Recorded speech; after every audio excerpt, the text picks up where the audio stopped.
Welcome to Life Talk, our monthly podcast that dives into crucial topics, particularly as we focus on matters of life, concerning the sanctity of life. I'm Bishop John Dolan, and I'm your host today, and I'm joined by Marina Salvador-Velazquez from the Office for Respect Life Ministries. And today's guests are Mary Permoda and Maricela Campa from the Diocese's Office of Mental Health Ministry, where Mary serves as the director and Maricela is the program manager. And I welcome you both. And of course, Marina, you're helping in this regard. I'm grateful to this, to your time here. Yes, thank you. Thank you for coming here to the program. I know we've been talking about having you, and finally we got to have you here. I'm very happy to join you, Bishop. Thank you, Maricela, and boy, we've started this wonderful operation of mental health ministry. It's been since you were here with us, Maricela, back in 2022. Yeah. And we kind of officially started in on December 12th, right? Related to Guadalupe, the patroness of the Diocese of Phoenix. But Mary, you joined the diocese a little over 6 months ago. Right. That's pretty amazing. Time flies. It does fly. Crazy. But as the director, and how's that transition gone? So, talk about transitions. I've worked in parish life for 39 years, and so, you have one community that you focus on, and you build relationships with a community. Mm-hmm. And when I came here, I recognized kind of quickly that it's not just one parish, it's 93 parishes, 24 missions, and 39 Catholic schools. And so I'm amazed at the diversity and the giftedness of the diocese, which when you're in a parish, you don't get that kind of perspective. But coming here, you absolutely see the beauty and the diversity. Yeah, I can imagine that in a parish life, having been there for many years of my own life, mm-hmm. that because you have that sense of the community, it's easier to kind of get a sense of what can we do right now. And in this with this particular group or organization or ministry, mm-hmm. but because of what you just said, I mean, this is a vast diocese, 44,000 square miles, and you are having to work overtime just to get to know, as I like to say, who's who in the zoo, right? Yes. So what have you learned so far, and what kind of plans do you are you undertaking? Sure. So just mentioning the Office of Mental Health Ministry out in the field in parishes, whether it's my own or another one, I can tell you it is gaining so much traction. Mm-hmm. It is something that I think is on so many people's hearts and in their lived experience, and they really don't know where to go. And you would think that it would make logical sense that people would go to the parish, but that's not exactly kind of how it's been going. So when I'm out in the field or in meetings and you mention mental health ministry, you get everybody's attention. It just is like, oh, tell me more about that. I want to know what you're doing. And then the flood of stories begins. And then you hear their stories. And then hopefully we'll be able to kind of connect them. So, even though we're an office of 3 right now, there are so many people that have come forth to want to help, whether it's the professionals who are the clinicians, whether it's retired professionals, whether it's retired people in parishes, to families who are experiencing it. People want to be a part of this mission. Yeah. And Marina, how has the Office for Life Respect Life Ministries, how is that intersected with the Office for Mental Health Ministry? Well, the reality is that each of us as human persons, we have the need for accompaniment, first of all, right? Absolutely. And in Respect Life specifically, we have a lot of women who have faced abortions, whether they chosen or they just were forced to have it. Mm-hmm. And I have, through the years, have counseled many women who have faced, even had suicidal thoughts. and people who are depressed, women, just through their pregnancies, they go through a lot of hormonal changes, either during or after, following up with them. And so anyway, the importance of having the mental health office is, it's just for any normal person. I believe there's a misunderstanding that mental health is for someone who belongs at a psychiatric place, right? But it's not. Each of us in our daily lives, we need, for the sake of our spirit, but also for our mental sake, we need to have the accompaniment of other professionals and other people, just as you and Maricela and a lot of people who are in this field, helping and being there present for women, accompanying women in the different stages of their lives. Yeah, and you touched on that, in essence, a component of education, which I think is critical, because sometimes we have just one notion that those who are struggling with true mental health disabilities are the focus of this ministry. But in truth, it's so much more. And, Maricela, you were here with us, as we said, early on, on the beginning with Our Lady Guadalupe in 2022.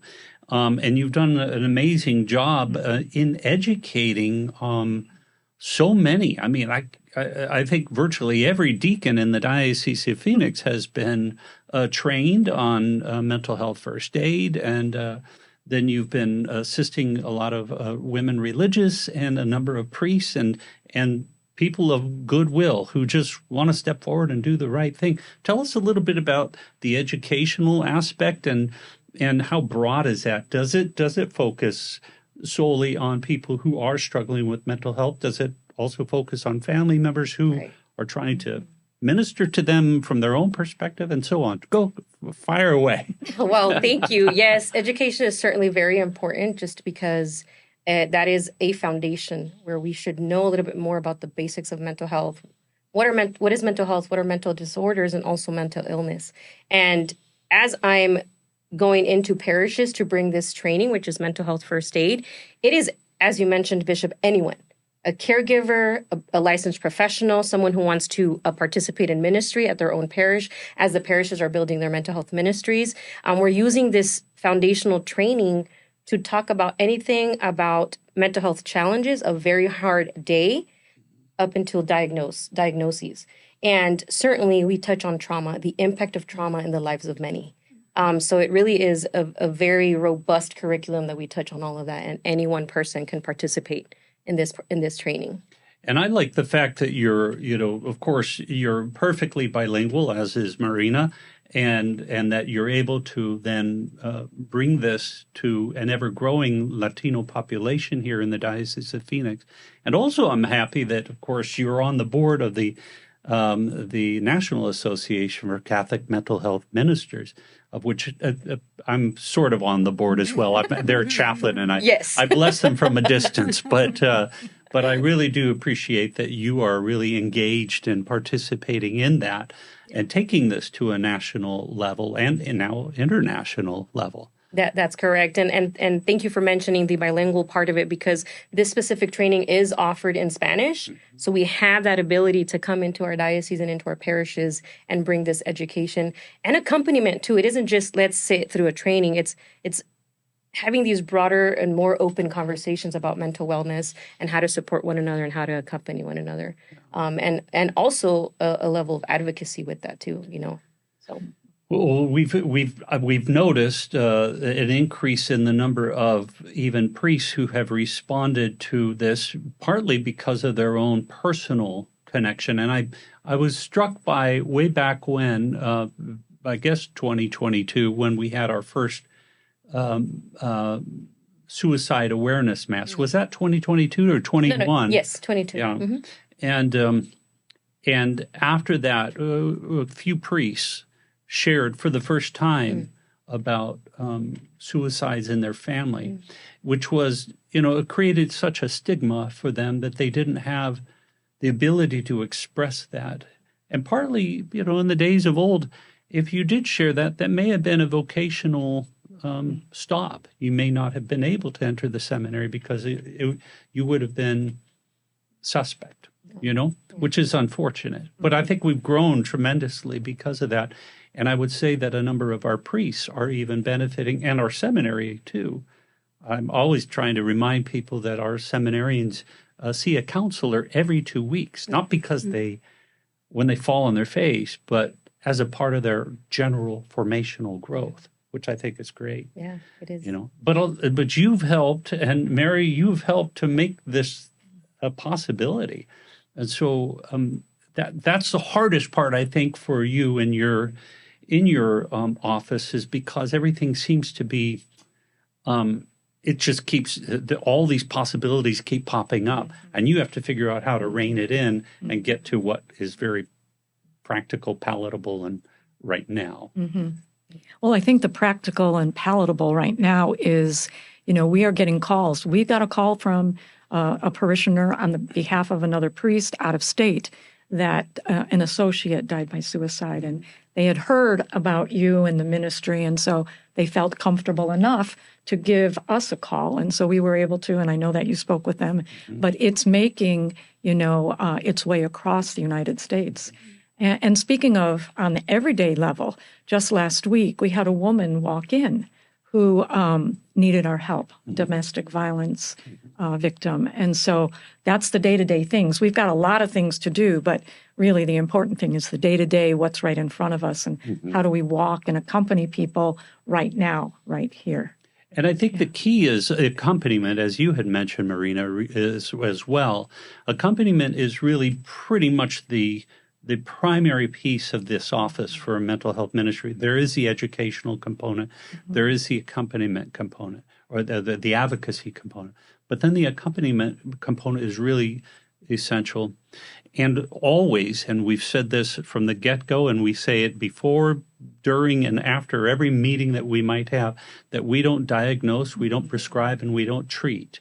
We accompany. We don't have the ability to do that. The mental health ministry is simply sort of an extension of church, an extension of family, to say, look, we love you, you belong in the church. And at the end of the day, mental health ministry is about love. It's not about programming or anything like that. Yeah.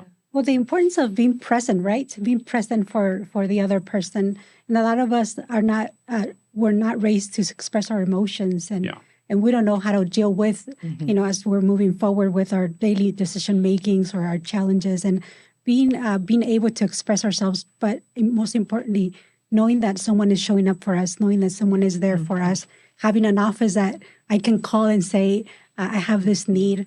That's so important. It's very essential.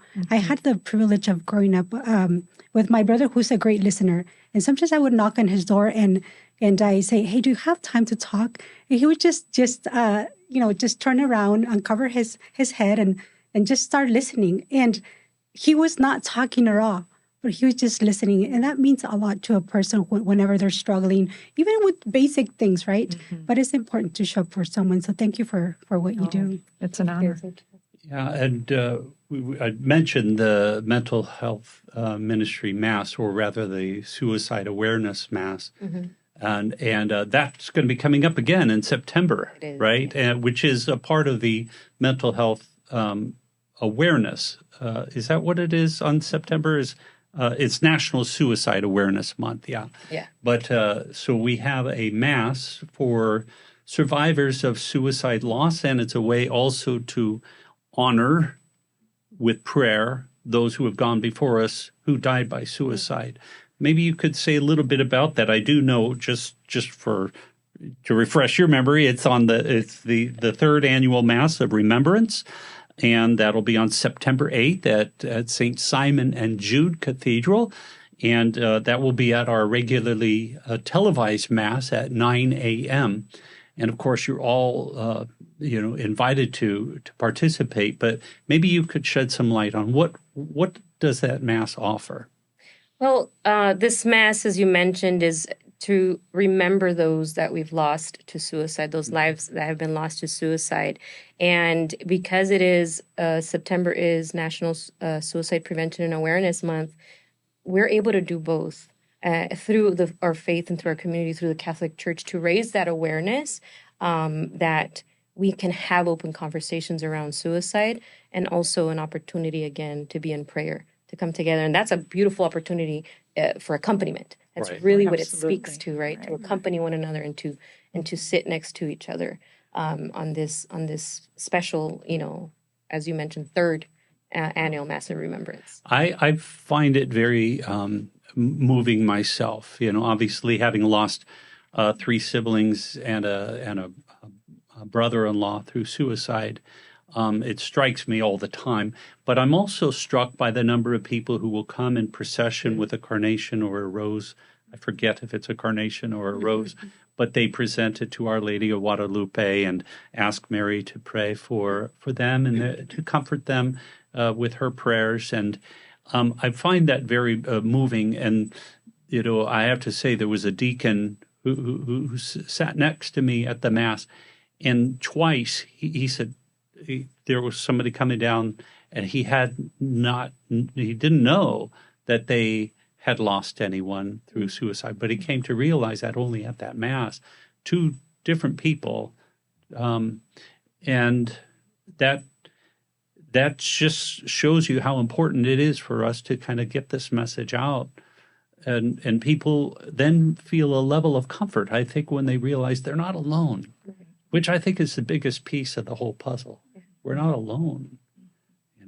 But, have you seen a little bit of that yourself, about how people are just opening up to this? Absolutely. Mm-hmm. And they don't want to be alone. Right. But, I say COVID was, horrible, but the beauty that came out of COVID is we want to be able to reach out. We now have to reach out because it's been such a terrible 4 years. And coming out of that, we need each other, and we can't be solo anymore. So people want someone to walk alongside them. And we know that the clinical piece is an important piece, but the more important piece is the community, the love that you get from the accompaniment. People can last and live much longer with just accompaniment than the clinical, but you put the 2 together and it's magic sauce. Yeah, it is. And so I appreciate your being here and helping us to really get that message out that nobody is alone. Right. They belong at the table of the Lord. They belong in the life of the church because they belong in our family and in our culture. And I hope that you realize that you're not alone. And if you know of anyone who has suffered the loss of a loved one through suicide, I hope you might be able to invite them. If they can't attend the actual Mass there at St. Simon and Jude Cathedral on September 8th at 9 a.m., they could at least watch us on television and catch us there on CW7. And I want to say thank you, and thank you, too, for joining us here for this Life Talk. Please like and subscribe and send us your ideas in the comments section for future episodes. We want to hear from you. So have a blessed day.